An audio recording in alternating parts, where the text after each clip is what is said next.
it is very important to know we can now, in principle, have reactors which are quantum reactor, not atomic reactor, but they are, in a sense, atomic reactor. We can, in principle, make them from pure space. We know space have effect. We know that for sure. Empty space, without air, without anything, without any field, without any electromagnetic, anything of that. They come later. Pure space-time, have an effect. We know that from Casimir effect, which was discovered by an engineer, Dutch engineer, Casimir, working around the end of World War II. He discovered it. So we know that space is expanding, not contracting. The universe is expanding, acceleratingly expanding. Have been measured. 2 Nobel Prize was taken in cosmology for that, physics or cosmology. We know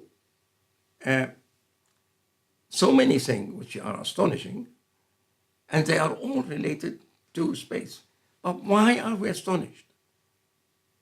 Why didn't we ask why the planets are moving?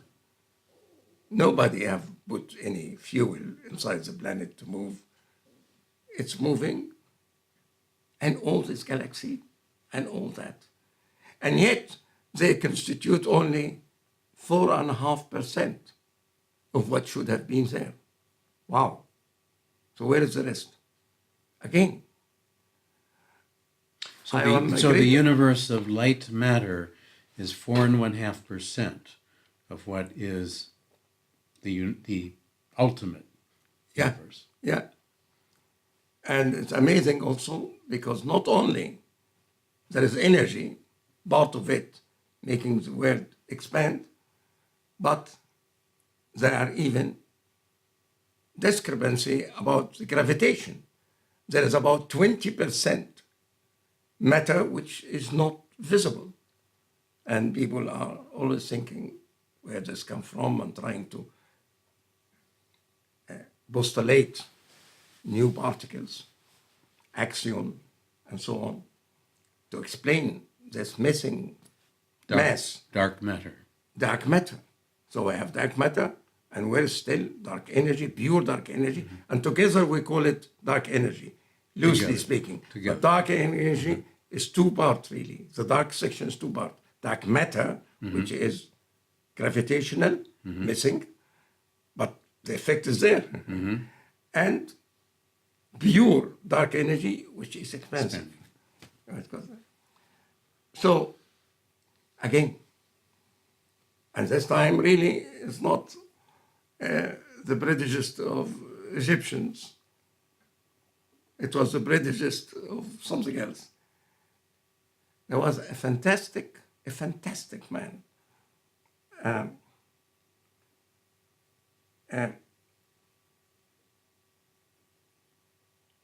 He became the president of Weizmann Institute, and Weizmann Institute in Israel is the prime center of excellence, particularly in chemistry. And the president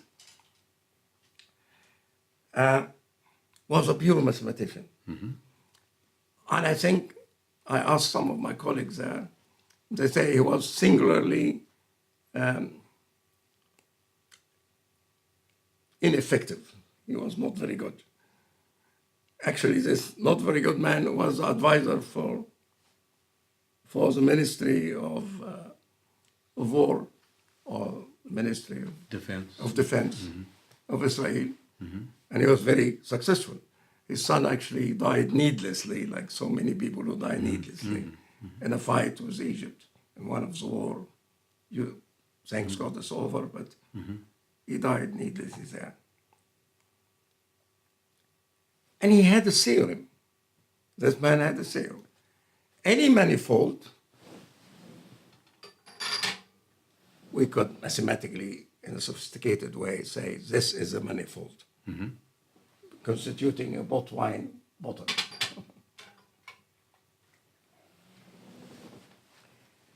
any manifold which is more than 4-dimensional will have the property 5 and more. 5 dimensions or more. More will have the property to have most of its volume. You may be, because it's 5 dimension, it's very difficult to imagine how it looks. But most of its volume is located at the outer layer. If our world is 5-dimensional, that means it would be in the language of physicists, would be a Kaluza-Klein universe. Theodore Kaluza, his son actually was my teacher of mathematics. And that's what I knew about him long ago. Then most of the volume of our manifold we live in, when we call our universe, would be at the end, as far as you can imagine. In all directions. In all directions. Conceivable direction in this convoluted picture of 5, not even 4. They thought Einstein, the 4 would be the service, but the whole thing would be 5. So there will be about 95.5 of the volume will be outside, and the rest 4.5. Now, in order to have energy, you have to have volume. Volume is pre-energy, actually. It's almost self-evident. So it's very clear that part of this 95 is what we call dark energy. A part of it, dark matter, and the rest pure. The pure is expanding the universe, and this 20%, or 22% to be exact, are dark matter. So if you are living inside the manifold, like I hope we are now, then it's naturally you will be pulled by 20%, which you can't see because they are at the end of our universe. And this 20% you can use them for interstellar traveling without fuel. You need only to maneuver here and here. This is the end of the story. You can have reactor, you can have interstellar travel, and actually it's an English engineer who discovered that, and NASA took it over, and it became a very controversial matter. If there are really this so-called EM drive, or this is something wrong. So the EM drive, electromagnetic drive, they're calling it. And essentially what you're saying is it looks like there's interstellar travel available for free. Yeah. We can go anywhere, we just have to maneuver. Yes, exactly. That's exactly.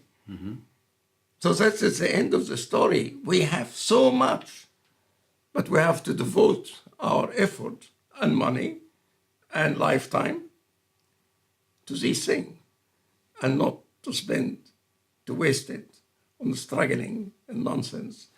And that's why I hate anything connected to people fighting together. I don't think there is anything in the world worth fighting together.